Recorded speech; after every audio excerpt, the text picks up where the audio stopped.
It is a truth universally acknowledged that a single man in possession of a good fortune must be in want of a wife. Wait, hold on. That was the wrong thing to say. Okay. Who messed up? Who touched my script? Unacceptable. Who touched my script? This is unacceptable and disrespectful. No, wait. I have something really important to say. Dude, did you seriously just mix up my scripts so that you could interject something into my beautiful, flawless, amazing video that I've spent 7 months making? Well, I have been the one doing all the work. Jane, get me a coffee. But I do have something really important to say about the video and the project. Make it snappy. Jane, decaf, extra latte, and cream. Don't forget the sugar this time. Thank you. Hey guys, welcome back to my channel and my video, I guess. I mean, like, holy smokes, it's been a while. As my very rude narrator said, You're literally talking to yourself. It's been 7 months. Like, wow. But, you know, that's life. So, to start off the video, you know, a lot of people make corsets for pretty, for just to develop their skill sets, and shockingly, those weird people that actually wear their corsets, like, oh my gosh, what are they thinking? I am one of those weird people that likes to wear their clothes that they make, i.e.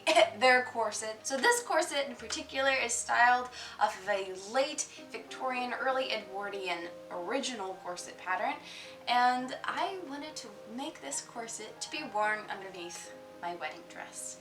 Initially, my wedding dress was going to look something similar, or at least I would attempt to try to make it similar looking to the 2015 Cinderella's wedding dress, sans the florals. But as I have very limited selections of good quality fabrics, especially silks, satins, taffetas, basically everything I would need to make a wedding dress, I couldn't make it.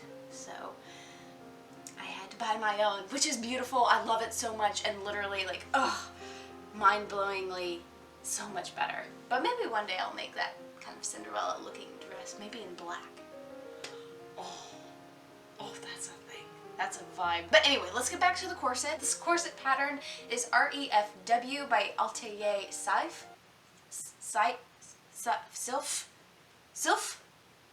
I'm so sorry. You can find her on Etsy, and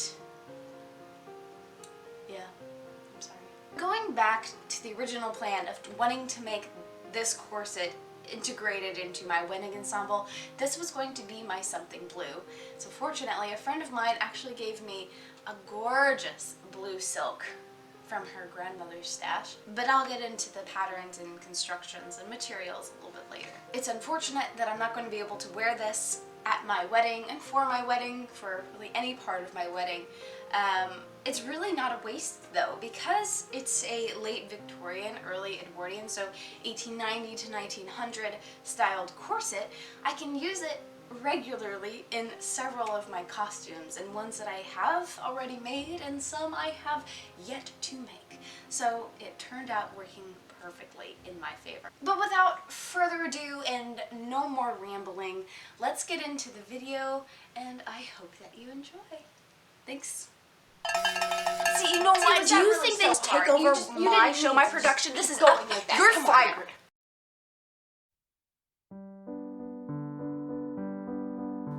As previously mentioned, I began making this corset in December of 2020. After 3 mock-ups and several stressful moments later, I mustered enough courage to just start working on this corset. But that still didn't stop me from researching how one might make alterations and adjustments to the corset pattern without compromising its integrity as well as its curvy shape. Unfortunately, there weren't many resources I could find regarding this particular pattern to help a beginner corset maker. In my opinion, I think this corset in particular is better suited for advanced corset makers, as they already know the general methods on corset making. But there are also techniques that I found out along the way that turned out to be very helpful. For starters, I used a medium-thick upholstery canvas as the lining, instead of proper cotton coutil. This makes a huge difference in the rigidity of the corset. Instead of standing up on its own and keeping its shape and curve, as what would have happened if I had used the cotton coutil. The canvas that I used made the corset flexible and only provided shape when worn on the body. Although my corset turned out beautifully, it would have been even better had I purchased the essential corset lining. But since this is my first corset I've made following nearly non-existent instructions, I think I did surprisingly very well. I did find that I could elongate the torso by adding 3 inches to the waistline in order to properly fit my body. So the pattern pieces you see in these clips were those altered pieces that I had made. That process was a bit complicated, but certainly doable after a few minutes of high brain stimulation from math equations and overthinking and getting generally overwhelmed. And thus, after all 12 pieces were cut out, it was time to do it all over again. What? Yep, and on silk. You have my pity. I was very careful about how I placed the pattern pieces on the fabric, trying to avoid cutting pieces slightly on the bias, because the last thing that I wanted was to have my corset warp and stretch out of shape. So this was probably unnecessary, but I cut each piece on 1 layer of fabric to prevent that from happening.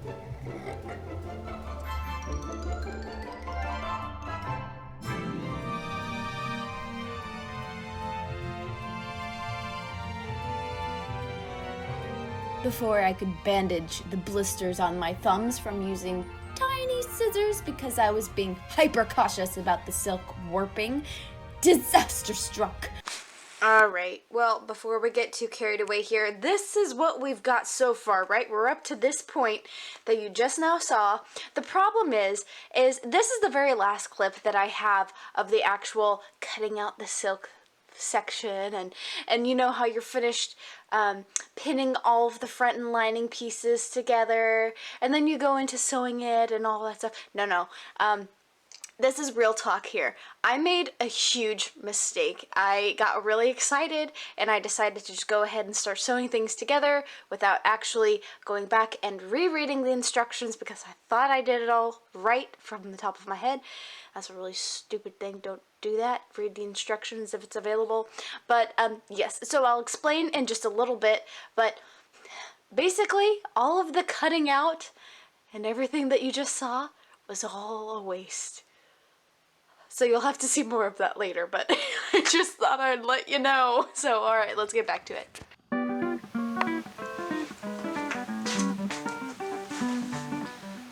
Well,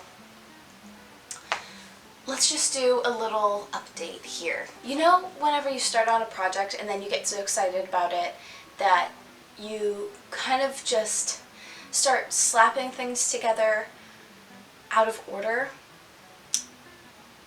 Yeah, that happened. The last clip that you saw was me cutting out all of the fabrics, and I started sewing together some of the fabric so I can quickly film and everything like that. But I started sewing together the first front panel piece, and I realized that I really didn't like how everything was looking. Sat back and looked at it and realized that I really don't like the way that the front cups look. The shape and the fit is fine, and I did not like how the bust cups went basically all the way down to my midsection. And I didn't think that that was very flattering, and yeah, basically I decided to completely go back to the mock-up pattern after I've cut out my fashion fabric and the lining and everything like that. Just go back and make alterations to the corset mock-up that I should have done the step prior. So I finally have a new pattern, which is really great, but yeah, I just hope that I did the math right and everything like that. But you know, it's kind of easy to show just the nice and the pretty results and the smoothness of making a project, but in reality, there's a lot of frustration. There's a lot of mistakes that are made, even basically when you're thinking that you're practically done with this whole project, that sometimes it's just not the case. So I just wanted to pop on here and explain what just went on, and now that we're finally back on track, where we left off in the last clip, we can finally move on to actually sewing together the panels. I really do want to try to make this corset the best version of itself that it can be. So we're going to take it slow and take our time and just be gentle. So that was a sad time. But at least I decided not to compromise and stuck with my initial instincts and thoughts and went with the design that I most liked and thought looked best on me. In this stage of the assembly, it was time to baste the front and lining pieces together, then roll pin each piece into its adjoining pattern. And here comes the technique that I realized that I should have just bought cotton coutil instead of trying to make something else work. Roll pinning is a technique corset makers utilize to form the coutil around the curves of the body, into place seamlessly and wrinkle-free. I'm no expert and found instructions for this step in particular very difficult to find, but I'll link the resources that I found below, and if someone is knowledgeable for the step, please explain in the comments below and I will pin it to be a resource for others.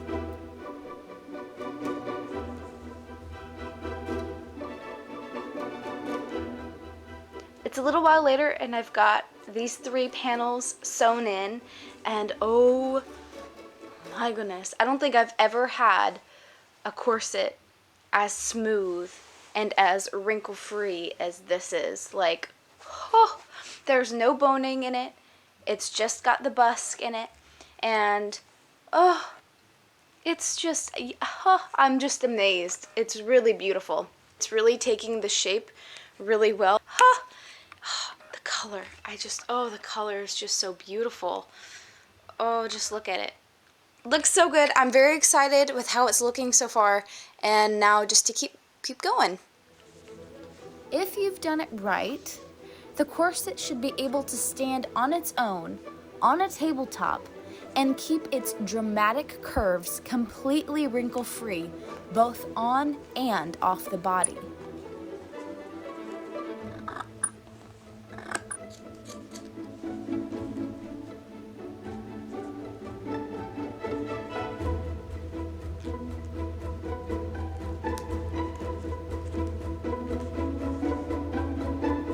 Once everything was assembled and the boning channels were in place, I measured and cut the steel boning. In the original extant corset, both spiral and steel boning was used. In those few but wonderfully extensive directions that I found online, there was a good variety of completely using steel bones or completely using spiral boning in one's corset.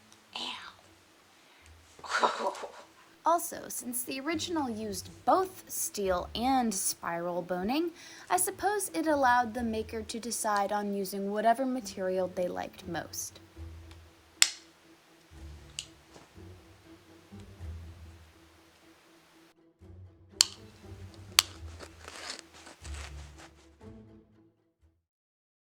Now, here's a super handy eyelet puncher that I found at a local antique store. It's not super old, I'm guessing from around the 60s, but I got it for $20, so that's nice. A brand new model of these Bates eyeletters actually goes for around $300 to $400, so I definitely got this for a steal, and it works perfectly. Flossing is something that is a quintessential feature of late Victorian corsets, used both for adding a unique touch of prettiness and for practical function. Flossing goes around the boning channel near the binding to help keep the bones from putting pressure on the binding strip, which could cause the bones to poke out in an uncomfortable way.